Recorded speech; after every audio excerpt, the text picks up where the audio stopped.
ये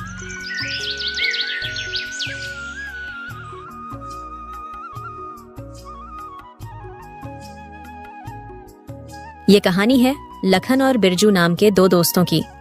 बिरजू और लखन दोनों ही बचपन के पक्के दोस्त थे। समय के साथ साथ अब दोनों बड़े हो चुके थे और दोनों की शादी हो चुकी थी। लखन की पत्नी का नाम सीमा है और उनकी एक प्यारी सी बेटी है। लखन की पत्नी सीमा बहुत समझदार और सहनशील है। बिरजू की पत्नी का नाम अनुराधा है। उनको दो प्यारे से बच्चे हैं। लखन और बिरजू दोनों ही बड़े व्यापारियों के दुकानों पर मजदूरी करते थे और मजदूरी से जो पैसे आते वह दोनों अपनी अपनी पत्नियों को दे देते थे। लेकिन कुछ समय से लखन के पास कोई काम नहीं था, जिससे उनके घर में बहुत परेशानी हो रही थी। आखिर ऐसे कब तक चलेगा? हमें खर्चा चलाने के लिए पैसे की जरूरत है। मेरे पास माँ के दिए जो कंगन थे उसे गिरवी रखकर इस हफ्ते का राशन जैसे तैसे लेकर आई हूँ। अब ऐसा और नहीं चलेगा। तुम कब से घर पर बैठे हो? कोई काम क्यों नहीं ढूंढते? मैं कोशिश तो कर रहा हूँ, लेकिन अब भी कुछ काम मिल नहीं रहा है। तुम जानती हो कि बाहर कितनी मुश्किलें हैं। मैं समझती हूँ, लेकिन तुम और भी कोशिश कर सकते हो। हमारे बच्चों की पढ़ाई और घर का खर्च सब कैसे चलेगा? बिरजू को देखो, वो भी तो रोज काम पर जाता है और तुम्हें देखो, रोज यूं ही खाली हाथ लौट आते हो। तुम जाकर बिरजू से ही बात करके देखो, क्या पता वही तुम्हें कहीं काम दिलवा दे। तुम ठीक कहती हो सीमा। मुझे एक बार बिरजू से इस बारे में बात करके देखना चाहिए। तुम फिक्र मत करो, मैं सब ठीक कर दूंगा। तुम बस मुझे कुछ समय दो।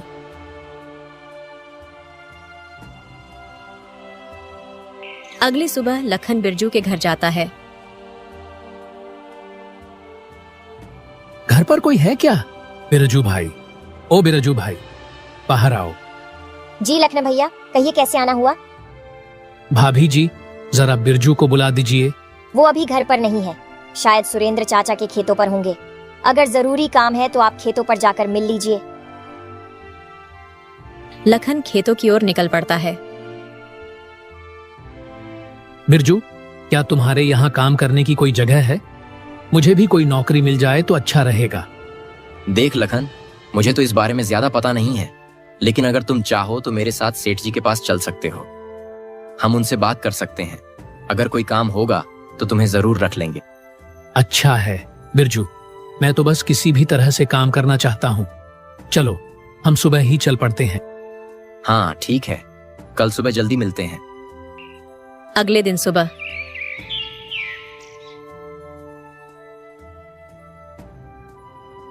लखन, आ गए तुम? चलो चलते हैं सेठ जी के पास। हाँ बिरजू भाई, मैं तैयार हूँ। बाजार चलते हैं और वहीं उनसे बात करेंगे। दोनों दोस्त काम की तलाश में जंगल के रास्ते निकल पड़ते हैं। रास्ता काफी लंबा था। उन्हें चलते चलते काफी समय बीत गया था। तभी अचानक आसमान में जोरदार बादल गरजने की आवाज गूंजती है और देखते ही देखते जोरदार बारिश शुरू हो जाती है। जोरदार बारिश होने की वजह से लखन और बिरजू दोनों वहीं एक पेड़ के पास रुक जाते हैं। भाई बिरजू, बारिश तो बहुत ज्यादा बढ़ गई है। अगर इतनी ज्यादा बारिश में आगे बढ़ेंगे तो हम बीमार पड़ जाएंगे। हमें अभी कुछ देर यहीं रुकना होगा। तभी लखन की नजर एक झोपड़ी पर जाती है और वह बिरजू को इशारे करते हुए कहता है, बिरजू भाई, वह देखो, वहाँ एक कुटिया है। चलो वहाँ किसी से मदद मांगते हैं। क्या पता वह थोड़ी देर अपनी कुटिया में हमें रुकने दे, जब तक कि यह बारिश नहीं थम जाती। दोनों दोस्त उस कुटिया के पास पहुँचते हैं। कोई है क्या? हमें थोड़ी सी मदद चाहिए थी। हाँ बेटा, अंदर आ जाओ। जब दोनों अंदर आते हैं तो उन्होंने देखा कि अंदर एक बूढ़ी माँ बैठी हुई थी। अम्मा, हमें थोड़ी मदद की तलाश थी। हम बाजार के लिए निकले थे और अचानक से जोरदार बारिश शुरू हो गई और हम इसी जंगल में फंस गए। थोड़ी आश्रय की जरूरत थी जब तक कि बारिश बंद नहीं हो जाती। अगर आप बुरा ना मानो तो कुछ देर हम आपकी झोपड़ी में गुजार सकते हैं। बस बारिश रुकने के बाद हम यहाँ से चले जाएंगे। हाँ क्यों नहीं बेटा, बैठो। तुम जितनी देर चाहे यहाँ रुक सकते हो। अम्मा, आप यहाँ इतने घने जंगल में अकेले रहते हो। आपका क्या कोई परिवार नहीं है? बेटा, मेरा भी एक जमाने में भरा फूला परिवार था। हम एक छोटे से गांव में रहते थे। एक दिन अचानक से उस गांव में भयंकर तूफान के साथ बाढ़ आया और मेरे पति, बेटे, बहू, पोते सबको बहा ले गया। बस मैं ही बच गई और अब मैं इस जंगल में रहती हूँ। मेरा अपना कोई नहीं है। आप इतने घने जंगल में अकेले कैसे रहती हैं? अम्मा, आपको डर नहीं लगता? बेटा, डर किस चीज का? बस शुरू शुरू में थोड़ा सा अकेलापन सा लगता था, मगर अब इन सब की मुझे आदत सी हो गई है। अम्मा, अगर आप बुरा ना मानो तो आप हमारे घर चलकर रह सकते हो। मेरे घर में मेरी पत्नी और मेरे बच्चे हैं। मेरी माँ बहुत जल्दी मुझे छोड़कर चली गई। अगर आप हमारे साथ चलोगी तो मुझे बहुत खुशी होगी। आपको यहाँ इस घने जंगल में रहने की कोई जरूरत नहीं। अम्मा, आप मेरे साथ चलो। अम्मा लखन की तरफ देखती हैं। नहीं बेटा, अब मैं यही खुश हूँ। ये जंगल ही मेरा घर है। मुझे अब इस शांति भरे माहौल में ही रहना अच्छा लगता है। पर तुमने मुझसे पूछा, मुझे बहुत अच्छा लगा। थोड़ी देर में बारिश थम जाती है। अच्छा अम्मा, बारिश थम गई है, अब हम चलते हैं। अम्मा, एक बार आप फिर सोच लीजिए। अगर आप हमारे साथ चलना चाहे तो आप चल सकती हैं। नहीं बेटा, तुम्हारा शुक्रिया, पर मैं यहीं पर खुश हूँ। ये जंगल ही अब मेरा घर है। अम्मा, आज्ञा दीजिए, अब हम चलते हैं। रुको बेटा, तुम मुझे बहुत ही नेक दिल लगे हो। मैं तुम दोनों को कुछ देना चाहती हूँ।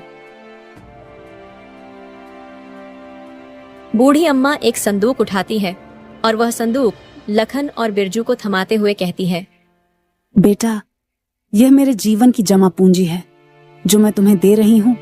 मैं तो बूढ़ी हो चुकी हूँ, अब मेरे यह किसी काम की नहीं। तुम दोनों इसे रख सकते हो और इसमें जो भी है उसे तुम आपस में आधा आधा बांट लेना। अम्मा, इसमें क्या है? तुम ही खोल कर देख लो, इसमें क्या है। वह संदूक को खोलते हैं तो उसमें बहुत सारे सोने के सिक्के होते हैं, जिसको देखकर वह दोनों की आंखें खुली की खुली रह जाती हैं। इतने सारे सोने के सिक्के? अम्मा, आप इतने सारे सोने के सिक्के हमें क्यों दे रही है? बेटा, मेरा अब यहाँ कोई अपना है ही नहीं और तुम मुझे बहुत नेक दिल इंसान लगे और तुम्हारे पहनावे से तुम काफी गरीब और असहाय प्रतीत हो रहे हो। इसीलिए मैंने तुम्हें यह देने का निर्णय लिया है। अब तुम दोनों इसे रख सकते हो। इस पर तुम दोनों का बराबर का हक है। दोनों बूढ़ी अम्मा को धन्यवाद कहकर वहां से अपने गांव के लिए रवाना हो जाते हैं। आज वह दोनों बहुत खुश थे। उनके हाथ एक सोने की खदान जो लग गई थी। दोनों अपने अलग अलग सपने सजा रहे थे। इन पैसों से मैं सबसे पहले अपना एक छोटा सा कारोबार खोलूंगा और हाँ, अपना एक सुंदर सा घर भी बनाऊंगा। इसमें एक सुंदर सा शीशा भी लगाऊंगा। मेरी पत्नी को शीशा देखना बहुत पसंद है ना, और अपनी बिटिया के लिए एक सुंदर बस्ता भी लाऊंगा। वह काफी दिन से मुझसे बस्ते की मांग कर रही थी और उसका एक अच्छे स्कूल में दाखिला करवाऊंगा। इतने सारे सोने के सिक्के, इससे तो मेरी किस्मत ही बदल जाएगी। मैं तो गांव का सबसे अमीर आदमी बन जाऊंगा। सबसे पहले मैं अपने लिए सुंदर सा घर बनवाऊंगा और उसमें नौकर चाकर होंगे जो मेरे आगे पीछे घूमेंगे। इतने सारे सोने के सिक्के से तो मैं आराम से पूरी जिंदगी बैठकर खा सकता हूँ।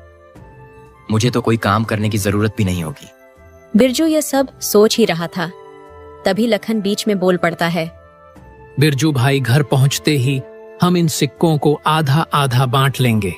लखन के मुंह से सिक्कों को आधा आधा बांटने का ख्याल सुनकर बिरजू को बिल्कुल अच्छा नहीं लगा और वह मन ही मन सोचता है, सिक्कों को आधा आधा बांटना मतलब मेरे सपने भी आधे आधे बांटना। भला इन सिक्कों को मैं इस लखन के साथ क्यों बांटूं? मुझे ये सारे के सारे सोने के सिक्के चाहिए। मैं इन सिक्कों को भला बराबर क्यों बांटूं? मुझे तो पूरे के पूरे सिक्के चाहिए। पर मैं ऐसा क्या करूं जो ये सिक्के केवल मुझे मिले? यह लखन तो घर पहुंचते ही आधे सिक्के ले ही लेगा। मुझे कुछ ना कुछ तो सोचना ही होगा। दोनों अपनी अपनी सोच में आगे बढ़ जा रहे थे। चलते चलते वह एक नदी के रास्ते से गुजर रहे थे। नदी को देखकर बिरजू को एक ख्याल आता है और वह बिना कुछ सोच लखन को उस नदी में धक्का दे देता है। लखन जैसे ही नदी में गिरता है, वह बिरजू को आवाज लगाता है, बिरजू भाई, मुझे बचाओ, मैं इस नदी में गिर गया हूँ। मुझे बचाओ बिरजू भाई, मुझे बचाओ। लखन भाई, तुम इस नदी में गिरे नहीं हो, बल्कि मैंने तुम्हें धक्का दिया है ताकि यह सोने के सिक्के मुझे तुम्हारे साथ बटाना ना पड़े। अब यह सारे सोने के सिक्के मेरे हुए। बिरजू वहां से चुपचाप खिसक लेता है और बेचारा लखन उस पानी में ही डूब जाता है। रात के समय बिरजू जब घर पहुंचा तो उसने देखा कि लखन की पत्नी अपने घर के बाहर अपने पति का इंतजार कर रही है। जब सीमा ने बिरजू को आते हुए देखा तो उसने बिरजू से पूछा, भैया लखन जी नहीं आए। वह कहाँ रह गए? वह भी तो आपके साथ ही गए थे ना। बिरजू ने सारी बातों को छुपाते हुए कहा। हाँ बहन, लखन और मैं हम दोनों साथ ही गए थे और मैंने अपने मालिक से लखन की बात भी करवाई थी और मालिक ने उसे कल से काम पर आने को भी कह दिया था। इसके बाद लखन वहां से चला गया था और मैं काम करके अभी घर लौटा हूँ। ये सुनकर लखन की पत्नी और भी घबरा जाती है। भैया लखन जी अभी तक घर नहीं आए हैं। मुझे समझ नहीं आ रहा वे कहाँ गए। वो ठीक तो होंगे ना? मेरा दिल बहुत घबरा रहा है। चिंता मत करो बहन, हो सकता है उसने कहीं और जगह भी काम की तलाश की हो और ज्यादा रात होने की वजह से वह वहीं कहीं रुक गया हो। आप सुबह तक का इंतजार करो, मुझे पक्का विश्वास है वह सुबह तक घर आ जाएगा। इतना कहकर बिरजू अपने घर को निकल जाता है। लखन की पत्नी बहुत घबराई हुई थी, लेकिन बिरजू ने उसे सहमति जताते हुए कहा कि आप सुबह तक का इंतजार करो। इसलिए लखन की पत्नी ने किसी तरह सुबह तक का इंतजार किया। सुबह हो चुकी थी, सूरज अपनी चरम सीमा पर था। लखन अभी तक घर नहीं लौटा था, जिससे उसकी पत्नी बहुत घबरा गई थी। वह बिरजू के घर जाती है। भैया लखन जी अभी तक घर नहीं आए हैं। मुझे समझ नहीं आ रहा वे कहाँ गए। वो ठीक तो होंगे ना? मेरा दिल बहुत घबरा रहा है।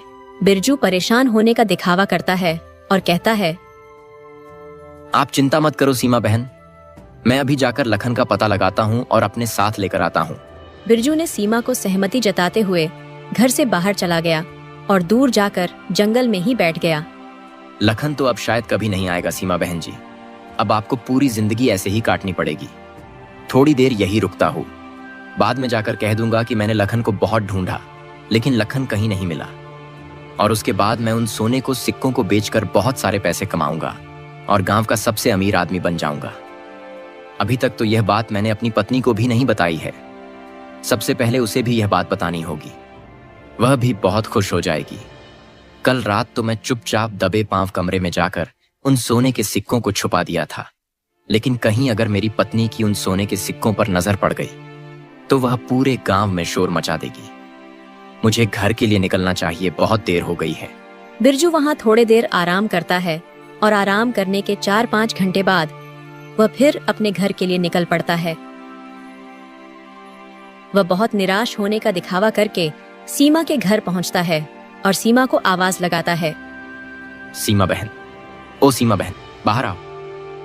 सीमा बाहर आती है और वह सीमा को बताता है कि उसने लखन को बहुत ढूंढा और उसे लखन कहीं भी नहीं मिला। सीमा बहन, मैंने लखन को बहुत ढूंढा लेकिन उसका कहीं पता नहीं चला, पता नहीं लखन भाई कहाँ है।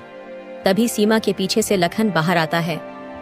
लखन को अपने सामने जीता जागता देखकर बिरजू के तो पैरों तले जमीन ही खिसक जाती है।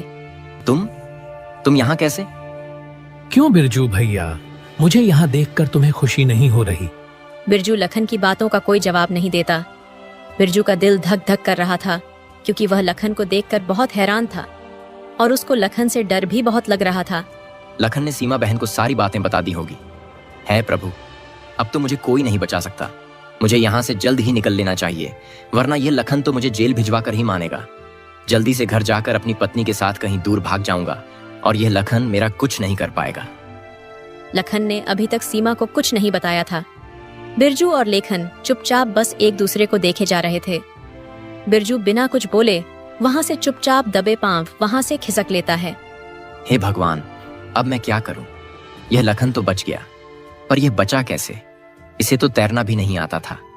आखिर ये पानी में से बाहर कैसे आया?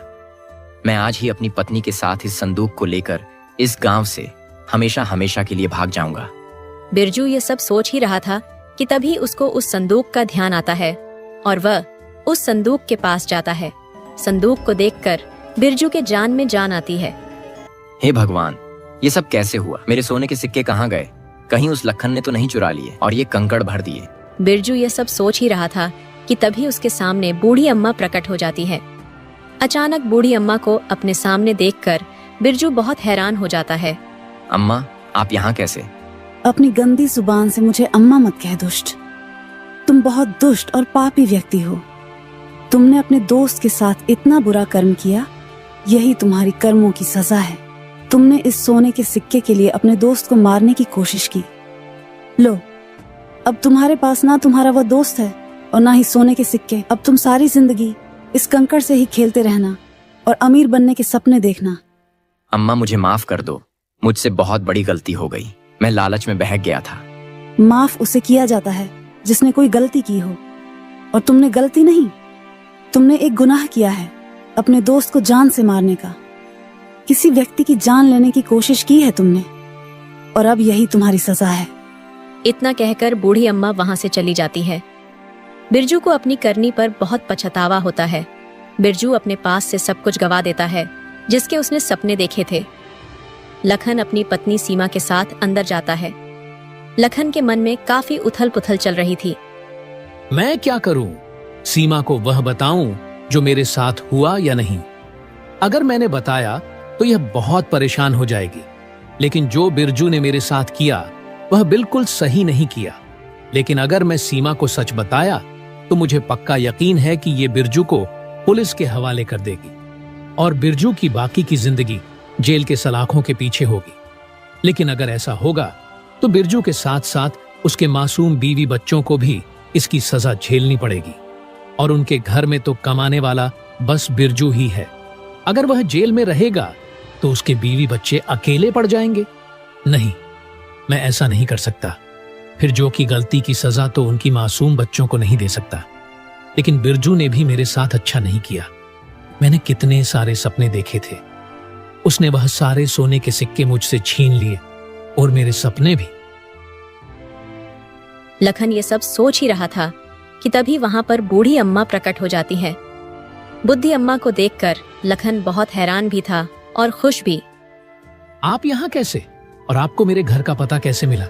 लखन बेटा, मैं हर जगह आ सकती हूँ, मुझे हर जगह का पता मालूम है। इतना कहकर बूढ़ी अम्मा अपने जादू से एक संदूक प्रकट करती है। अम्मा, यह तो वही संदूक है ना जो आपने मुझे दिया था? हाँ लखन बेटा, ये वही संदूक है, और अब यह तुम्हारा हुआ। पर माँ, यह संदूक तो बिरजू के पास था ना? हाँ, बिरजू के पास जो होना चाहिए था वह उसे मिल गया है, और तुम्हारे पास जो होना चाहिए वह यह है। जैसे ही लखन उस संदूक को खोला, उसने देखा वह संदूक सोने के सिक्कों से भरा हुआ था। अम्मा, इसमें तो बहुत सारे सोने के सिक्के हैं। अब तुम इस संदूक को अपने पास रखो। अब यह सब तुम्हारा है, इसे संभाल कर रखना। इतना कहकर बूढ़ी अम्मा वहां से गायब हो जाती है। ये कौन थी और ये अचानक से कहाँ गई? ये तो मुझे भी नहीं पता। मैं तो इन्हें आम इंसान समझ रहा था, लेकिन लगता है यह कोई फरिश्ता थी जो हमारी मदद करने आई थी। जी, इतने सारे सोने के सिक्के, इससे तो हम बहुत अमीर हो जाएंगे और हमारे सारे सपने इससे पूरे हो जाएंगे। हाँ सीमा, इससे हम अपने सारे सपने पूरे करेंगे जो हमने देखे थे।